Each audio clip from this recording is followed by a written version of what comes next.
आइए अब हम लोग कबीर दास जी के पद की ओर बढ़ें। West Bengal board class 12 semester 3। साखी हम लोग ऑलरेडी पढ़ चुके हैं और साखी के ऊपर वीडियोस भी है। अब सबसे पहले पद पद को हम लोग कई चरण में बांट लें, पहला, दूसरा और तीसरा चरण। पहले चरण में देखें, सबसे पहले कविता के आरंभ के पहले मैं बता दूं कि कबीर दास जी भक्ति काल के निर्गुण भक्ति धारा के सर्वश्रेष्ठ कवि माने जाते हैं। निर्गुण भक्ति यानी वह भक्ति जिसमें ईश्वर का कोई रूप नहीं होता है। भले ही उस ब्रह्म का नाम हम राम दे दें, भले ही उसका कृष्ण नाम दे दें, लेकिन इसका मतलब ये नहीं कि और लोग जो कृष्ण और राम को जिस रूप में पूजा करते हैं वो भी राम और कृष्ण को उसी रूप में पूजते थे। नहीं, निर्गुण यानी कि कोई रूप नहीं, कोई आकार नहीं, ऐसा ब्रह्म होता है जिसको किसी ने नहीं देखा है, जिसको कोई नहीं जानता है। वो असीमित ब्रह्म है, अनदेखा है।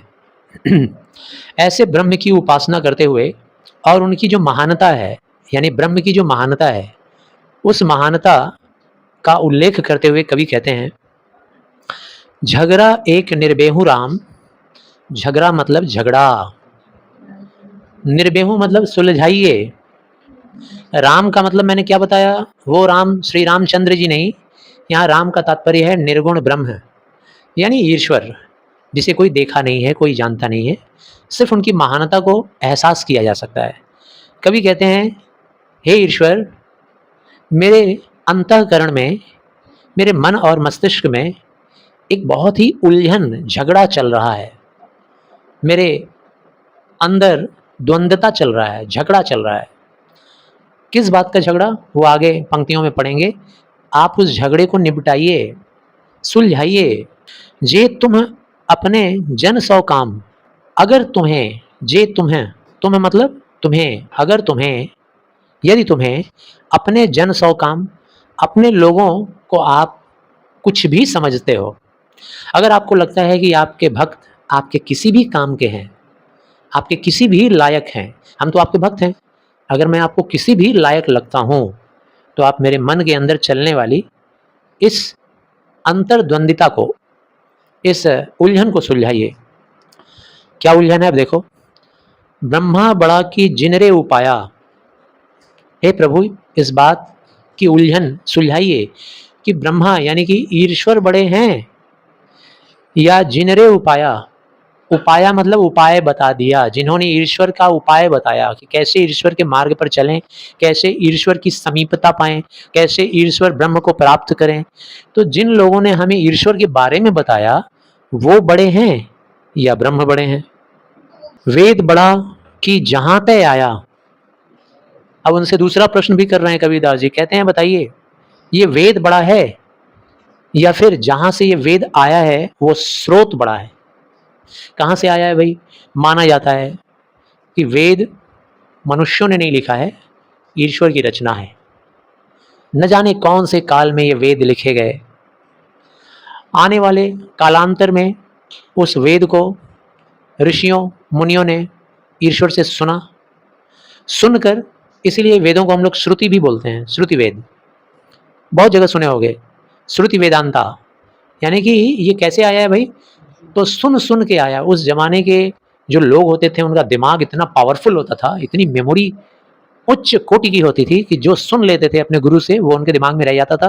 फिर पीढ़ी दर पीढ़ी वो इसको ट्रांसफर करते रहते थे और फिर वो ऋषि मुनि अपने शिष्यों को, फिर वो शिष्य जो थे वो ऋषि मुनि बन गए, फिर वो अपने शिष्यों को।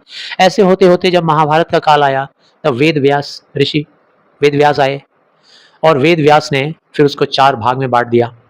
और वो 4 भाग क्या क्या हैं भाई, यजुर्वेद, सामवेद, अथर्ववेद, ऋग्वेद, है ना। 4 भागों में इसको बांट दिया गया।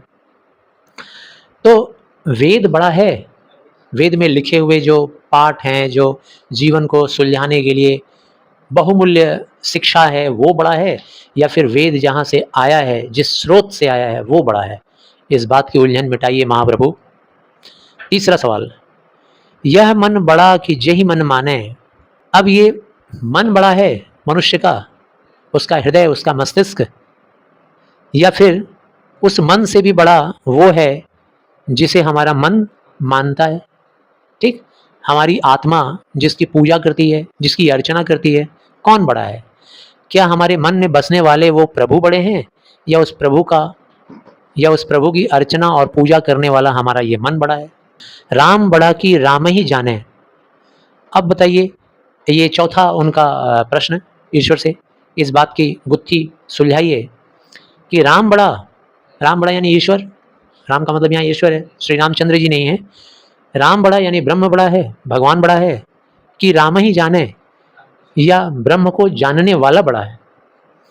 ब्रह्म को जानने वाला जो धर्म गुरु लोग होते हैं, ऋषि मुनि होते हैं, जो बहुत परम भक्त होते हैं ईश्वर के, जो ये दावा करते हैं कि हमने ईश्वर को देखा है हमने साक्षात दर्शन किया है। हम लोग बात कर सकते हैं रामकृष्ण परमहंस का, ऐसा सुना जाता है कि माँ काली का साक्षात दर्शन किया उन्होंने। और एक और मतलब है ये राम ही जाने बोलने का मतलब कि राम को जानने वाला यानी उनका भक्त, ठीक है ना? तो किसे हम बड़ा माने?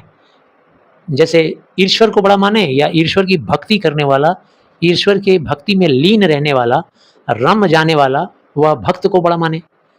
जैसे मान लीजिए अगर हम लोग बात कर लें, श्री रामचंद्र जी का उदाहरण ले लें और हनुमान जी का उदाहरण ले लें, तो श्री रामचंद्र जी वो सर्वशक्तिमान प्रभु हैं, या उनके परम भक्त हनुमान जी सबसे बड़े हैं? इस गुत्थी को सुलझाइए। कहें कबीर हो भया उदास, तीरथ बड़ा की हरि का दास। और कबीर जी कहते हैं कि मेरा ये मन काफ़ी व्याकुल है, काफ़ी चिंतित है, इस गुत्थियों में उलझा हुआ है और काफ़ी उदास है यह सोच सोच कर कि तीर्थ बड़ा की हरि का दास, कि तीर्थ स्थान बड़ा होता है जहाँ ईश्वर के बसने के बारे में लोग सोचते हैं कि यहाँ ईश्वर बसे हुए हैं, तीर्थ यात्रा करते हैं, बहुत ही पेनफुल तीर्थ यात्रा, कष्टदायक। तो वो तीर्थ स्थान बड़ा है, या हरि का दास यानी हरि का भक्त? हरि मतलब भगवान, हरि की भक्ति करने वाला हरि का दास